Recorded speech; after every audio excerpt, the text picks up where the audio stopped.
So I have one other question to ask you guys. So I think Air Force One, I think, is a wonderful movie, but also is a really interesting litmus test for evaluating like our actual presidents. I was wondering, like, what they would do in that situation. Right. So, like, what president? Let's say since Eisenhower. Let's just go to Eisenhower. Yeah. Which presidents would you want to have in that Air Force One scenario? Well, so Eisenhower, for starters. He was in his 60s by the time he was president. Yeah, but still, he commanded the Ford, entire European. But remember, the key is he has to be able to battle and punch terrorists. So, like, I think I wouldn't underestimate Eisenhower's ability to punch anybody. Right. I mean, Ford played football for University of Michigan. So yeah, Ford too. Ford is a sneaky good pick. The other thing is they have to not use the escape pod. So they have to, right. So they have to ignore. They say they have the opportunity and they have to ignore. First term Reagan was an actor, so he could he knew how to, stage fight. The evasion is also important in some regard too. And I mean, Bush had a shoe thrown at him, and he managed to duck out of the way of that. He did. He ducked that. I mean, on the flip side, though, his father was, choked on piece of broccoli or something. So let's go Japan. So let's go through I just want to go through the list of presidents, and let's just focus on the escape pod. Like, who jumps in the escape pod and who doesn't? Escape pod? Okay. Right, who doesn't? Right. Eisenhower does not. No, no way. He stays in the plane.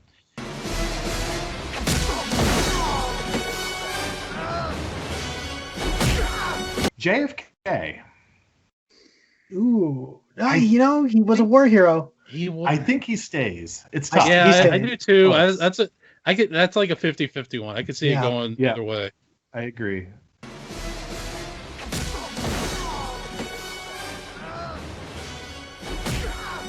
LBJ. I think he goes. I think he stays. He's a tough son of a bitch. He was a tough son of a gun. Yeah. Texan. These Texans. I think he stays too. Yeah. Yeah.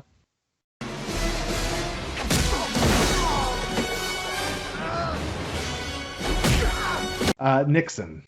He gets in. He leaves. He leaves. Yeah, he's part of it. He sets the whole thing up. He gives the peace sign and just it goes away. Oh.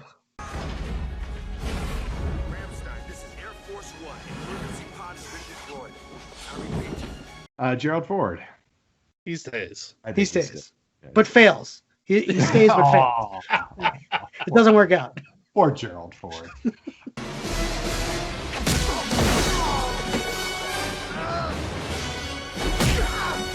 Reagan. You skipped one. Who did I say? Oh, gosh, you're right. We should all forget about Carter. Carter's never on the plane because they can't afford the gas at the time. I was gonna say Carter also stays and also fails. Although I actually put it this way, Carter never makes it out of Russia. He never gets on the plane. We should be clear. Like, it's leaving is not necessarily a sign of cowardice, not necessarily, because there are strategic reasons. Like, the president of the United States should not be held captive by terrorists, right? Sure. And it's not necessarily coward to leave on that. Again, your talents may be better. You need to make decisions not on a plane, right? Versus being on the ground. I mean, considering the relationship at the time, I don't think Carter. Right. I think Carter touches down to Russia and is a hostage already. Like, he does. It doesn't even get to that point. Greg, stop defending Richard Nixon on the escape pod.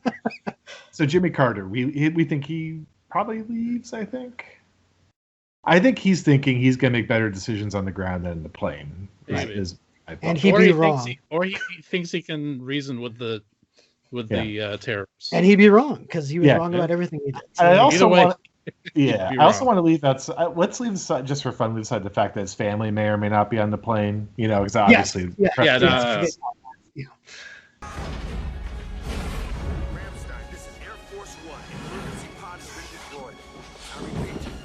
no. Reagan.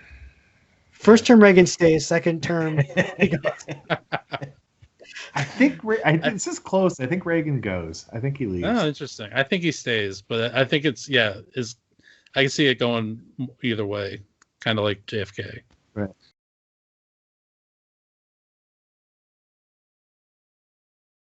Bush the elder. Former CIA guy. Former World War II vet. I think he stays. He stays. Yeah.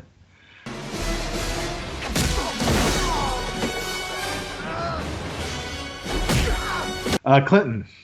Clinton goes. Come on. He's out. He's out.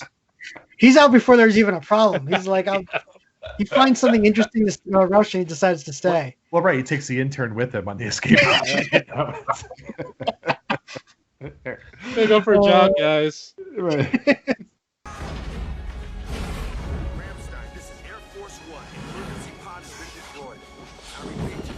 W. Bush. I think W stays. Term 1 stays. Term 2 goes. What? Because I fully believe that they were two completely different presidents. But that's just me. I think he stays, but I think he screws it up. Right. I think stays and doesn't go well. I think he stays. Yeah.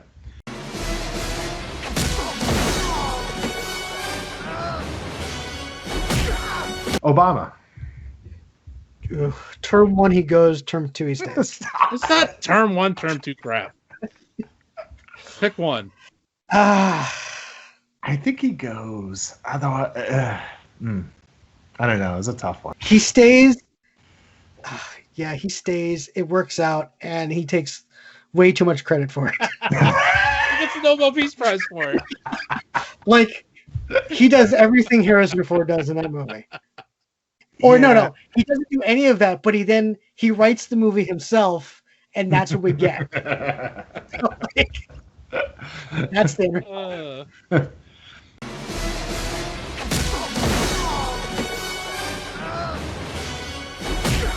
And then last, but certainly least, Trump.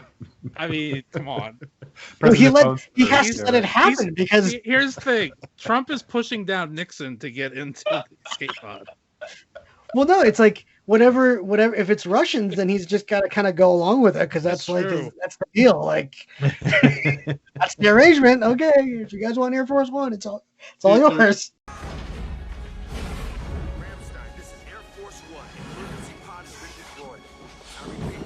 Do we want to do a potential Biden? Well, I was gonna say, let's do Biden. Biden stays and threatens them to do push-ups.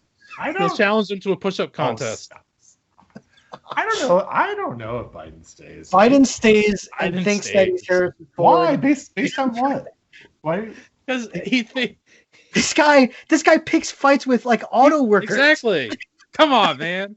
Yeah, because he's losing it. He gets in the faces of like radio show hosts and tells them like, if you don't vote for me, you ain't black. Like that's malarkey. That's the equivalent of get off my plane. Staring down Russian terrorists. Exactly. Oh right, okay. Yeah. Like he would challenge them to a push-up contest. He would stay thinking that he was 20 years younger. Newscasters too. Yeah, Trump picked fights with newscasters too. That doesn't mean he's off.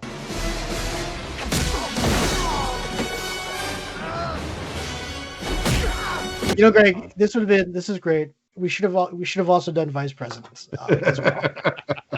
Well, that's a separate question, right? Well, who do you want? Agnew, does he say?